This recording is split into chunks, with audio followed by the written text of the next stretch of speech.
भाभी, सब लोग मेहनत करते हैं ताकि उन्हें अच्छी जिंदगी मिले, मगर तुम्हारे भैया ने उनके लिए अपनी जान दे दी।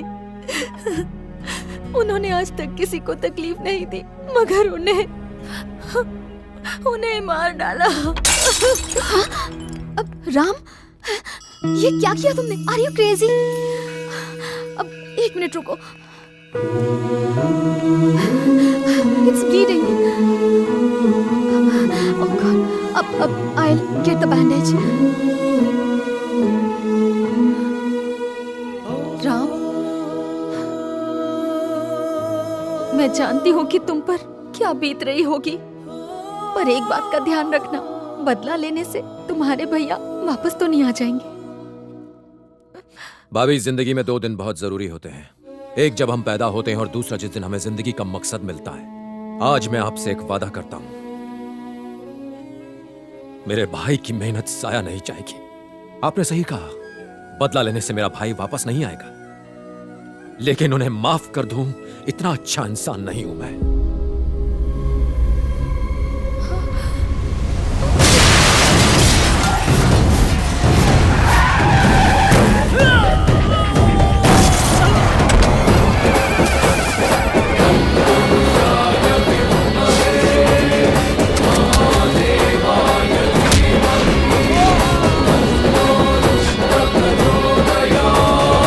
पहली बात तो यह है कि मैं तुम्हारे चेहरे पर खौफ देखने आया हूं, और दूसरी बात तुम्हें तुम्हारी मौत का ट्रेलर दिखाने। तुमने 2 बड़ी गलतियां की, पहले अपने देश से गद्दारी और दूसरा मेरे भाई की हत्या। दोनों की सजा मिलेगी। तुमने मेरे भाई को तो मार दिया, मगर उसके मकसद को नहीं, और उसे मैं पूरा करूंगा। क्या करेगा तू? तेरा भाई जब लापता हुआ तभी तुझे समझ लेना चाहिए था कि मैं क्या कर सकता हूं। तूने एक ऐसे फौजी से दुश्मनी ली है जो अपने देश के लिए अपने बॉर्डर पर लड़ता है, कोई गली का गुंडा नहीं है। दुश्मन चाहे कितना भी अच्छा हो, हम उसे मारने में 1 सेकंड का वक्त जाया नहीं करते, ना ही उस पर रत्ती भर दया दिखाते हैं। तुम दोनों तो इस देश के गद्दार हो, विश्वासघात किया तुमने इस मिट्टी के साथ। बहुत अय्याशी कर ली तूने, लेकिन अब तेरी मौत बहुत भयानक होगी, इतनी भयानक कि तेरी रूह कांप जाएगी, तेरी रूह कांप जाएगी।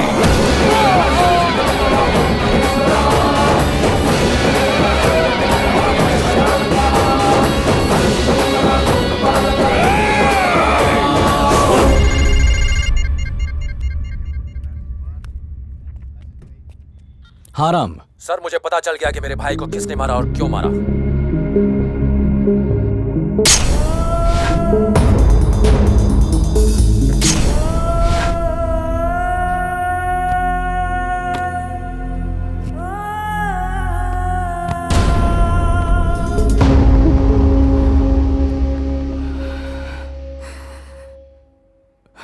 देखो, मैं तुम्हारा गुस्सा जानता हूं, और यह भी कि तुम क्या कर सकते हो। जल्दबाजी में कोई गलत कदम मत उठाना। अपना ख्याल रखना। Be careful, okay?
Surprise!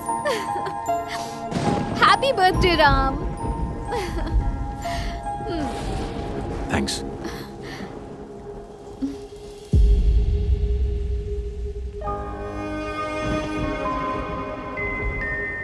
Happy birthday भैया। ओह, आज इनका भी बर्थडे है। मुझे पता नहीं कि भाई का जन्म कब हुआ था। वो हमेशा अपना बर्थडे मेरे बर्थडे के साथ सेलिब्रेट करते थे। चलिए ना, केक काटिए। मुझे नहीं आना। ये क्या, बच्चों जैसी जिद क्यों कर रहे हैं? केक काटिए ना। वो नहीं आएगा। हमारी खुशी के लिए ना सही, कम से कम बाहर जो मेहमान आए हैं उनकी खुशी के लिए तो केक काटिए। नीतू, मुझे पता नहीं मेरा जन्म कब हुआ। मैं अपनी सालगिरह अपने भाई के साथ सेलिब्रेट करता हूँ। आज वो यहाँ नहीं है, इसलिए मैं सेलिब्रेट नहीं करूंगा। क्या हुआ?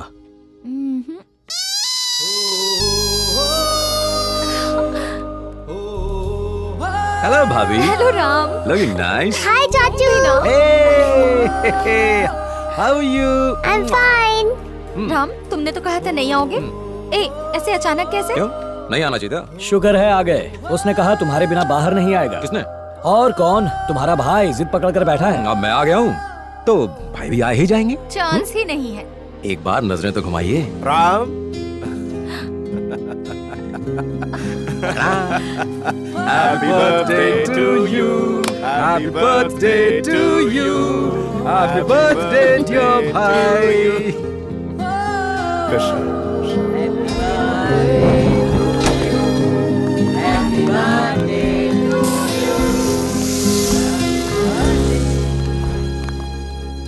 खाना बहुत टेस्टी है। बस बस बस बस और नहीं, मेरा पेट भर चुका है। अरे तेरा पेट अब तक नहीं भरा क्या?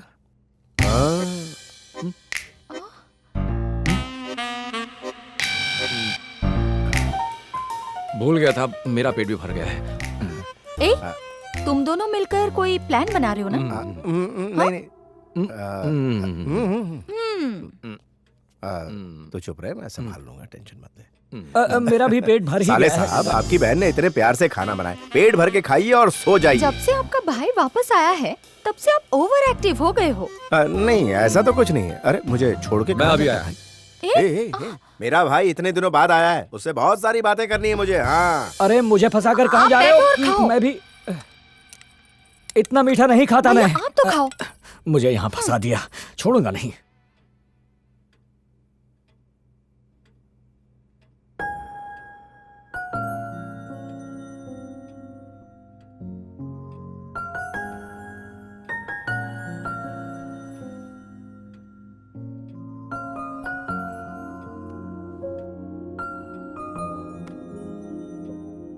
भैया ने मुझे कभी अपने से अलग नहीं समझा, हमेशा अपना ही एक हिस्सा माना।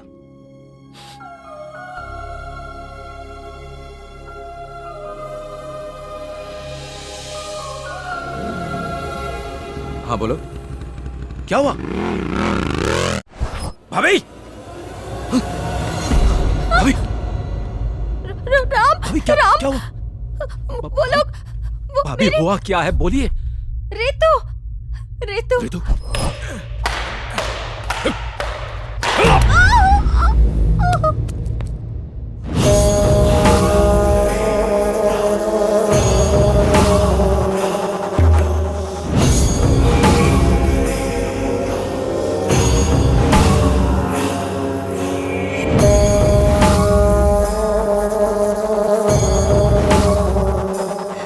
समझ गई ना?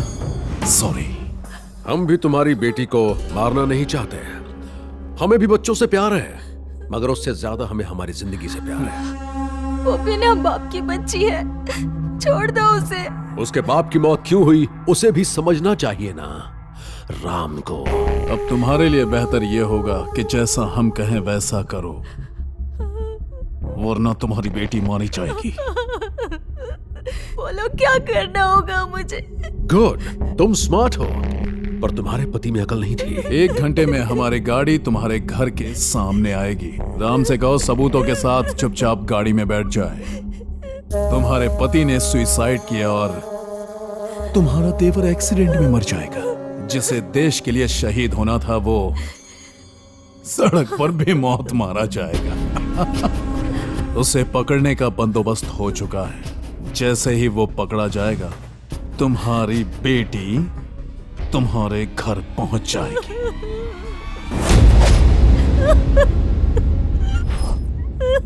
रितु वापस आएगी।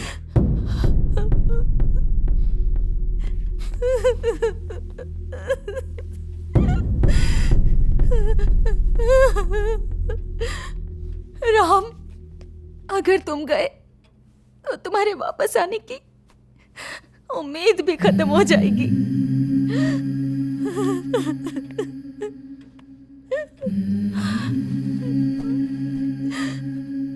भाभी, जब कोई काम पर जाता है तो एक उम्मीद होती है कि वो लौटेगा, मगर जब एक सैनिक काम पर जाता है तो उसके घर आने की कोई उम्मीद नहीं होती। उसे कभी भी कुछ भी हो सकता है, कब मर जाए कुछ पता नहीं होता। इंसान सैनिक तभी बनता है जब वो देश के लिए मरने को तैयार हो, और जब हम अपने देश को बचाने के लिए अपनी जान न्यौछावर कर सकते हैं तो क्या मैं अपने परिवार को बचाने के लिए अपनी जान नहीं दे सकता? हर सैनिक दुश्मन का दिलेरी से सामना करके मैदान जंग में जंग जीतता है, मगर परिवार की बात आते ही वही बहादुर सैनिक कमजोर पड़ जाता है। हम जहां भी हों, जिस हाल में भी हों, हमेशा अपने परिवार की सलामती चाहते हैं। ऋतु वापस आएगी, जरूर आएगी। जब वो वापस आए उसे ये देना, हमारे देश में कितना भी भ्रष्टाचार क्यों न हो जाए, है तो हमारा ही देश। और मुझे पूरी उम्मीद है जब ऋतु बड़ी होगी वो अपने देश के लोगों के लिए जरूर कुछ करेगी।